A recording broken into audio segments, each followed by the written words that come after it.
Hello everyone, selamat datang kembali di channel Azazwak. Sebelumnya aku sampaikan kalau misalnya ada salah kata atau info yang kurang, tolong sampaikan tulis di kolom komentar. Seperti biasa, kali ini aja video review ini tanpa harus visualnya. Kalian bisa juga dukung channel ini dengan sawari Azazwak, link ada di deskripsi. Di konten review kali ini kita akan bahas anime yang tayang pada tahun 2024 lalu, yaitu Gigi Haram atau nama lainnya Puseido Haram. Anime romance komedi yang akan buat kalian senyum-senyum sendiri, tapi juga ikut buat kalian puyeng karena heroinnya. Singkat cerita, anime ini bercerita tentang kisah dua sejoli, Kitahama Eiji atau kita panggil aja Eiji, dan Nanako Rin atau kita panggil aja Rin. Kisah ini dimulai saat Rin hendak bergabung ke klub drama. Di depan ruang klub, pertama kalilah Eiji bertemu dengan Rin. Dengan aktingnya yang payah, Eiji mengaku bahwa ia adalah ketua klub drama dan hanya dia seoranglah di klub ini. Tentu saja, Rin yang awalnya terkejut, ia segera menyadari kalau Eiji ini cuma akting aja. Kok bisa? Ya rupanya, si Rin ini sudah punya bakat akting sejak awal. Tidak hanya Eiji, seluruh anggota klub yang melihat Rin yang bisa langsung masuk peran setelah coba baca naskah sekali aja terkagum-kagum. Melihat bakatnya itu, Eiji selalu menyempatkan dirinya untuk melihat Rin ketika berlatih, yang padahal kerjaan Eiji itu bagian dekor alias sibuk banget. Karena Eiji orangnya baik, nggak gerusa-gerusu, buat Rin nyaman dengan Eiji. Sampai akhirnya Eiji curhat ke Rin, mengutarakan keinginannya sebelum lulus, yaitu populer di kalangan banyak wanita, alias punya harem.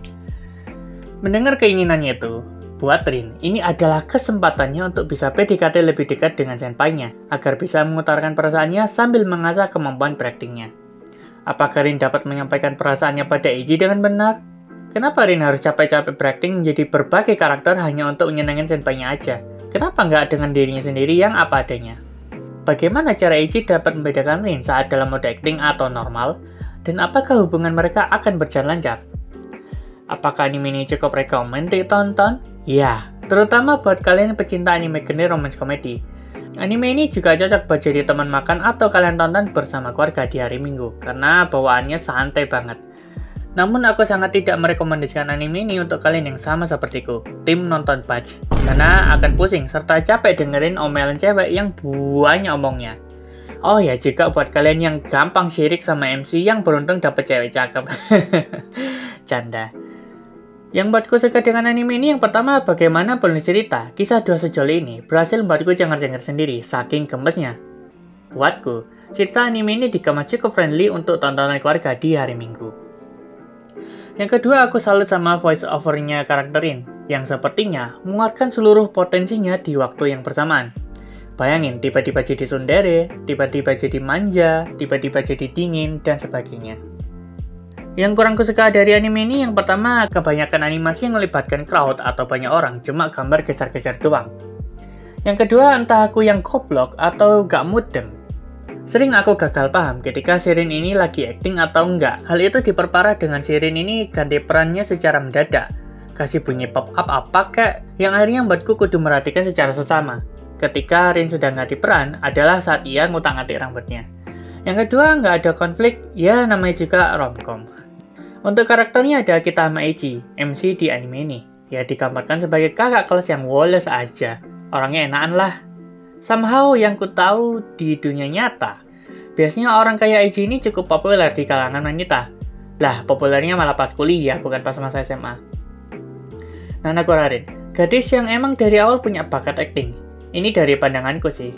Kalau aku perhatikan, si Rin ini jatuhnya tergila-gila nggak sih? Bayangin, di kamar senpainya aja kegirangan. Bahkan, di salah satu scenes, si Rin ini nyem-nyem bau bajunya senpai sampai kesemsem. Ya, sisi positifnya si Rin ini cukup setia menanti Eiji dan nggak neko-neko walaupun udah sering berduaan. Megu, teman masa kecil Rin, yang sekolahnya udah bareng sejak kecil. Ia selalu ada jika Rin ingin curhat untuk berkeluh kesah, serta menjadi support sistemnya Rin dalam memperjuangkan perasaannya untuk meraih Eiji.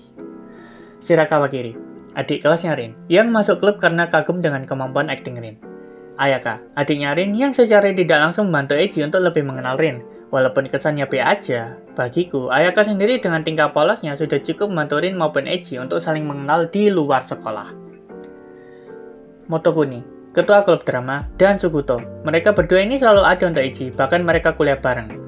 Lalu ibunya Eiji, yang perannya kayaknya cuma 2 episode doang.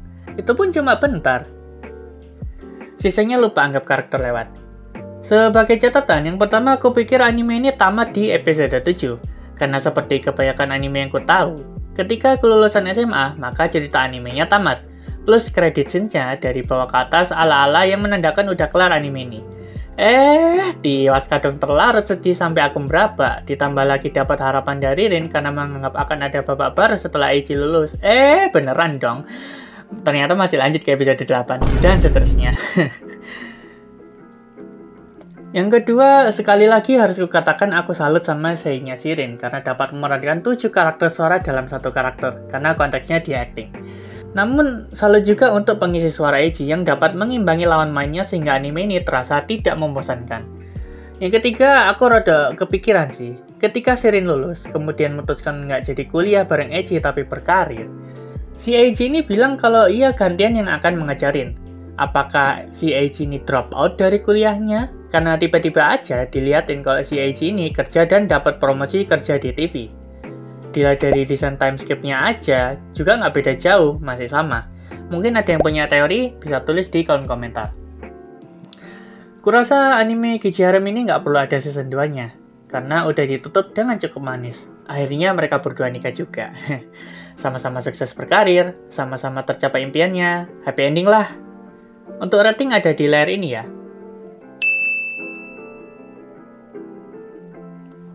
Gimana, sudah selesai ngerjain tugasnya? Sudah selesai dengan kalian sekarang? Good. Jangan lupa subscribe channel ini biar sekali dapat adsense dan jangan like, komen, barangkali kalian mau request bahas apa di next video. Thank you everyone, bye.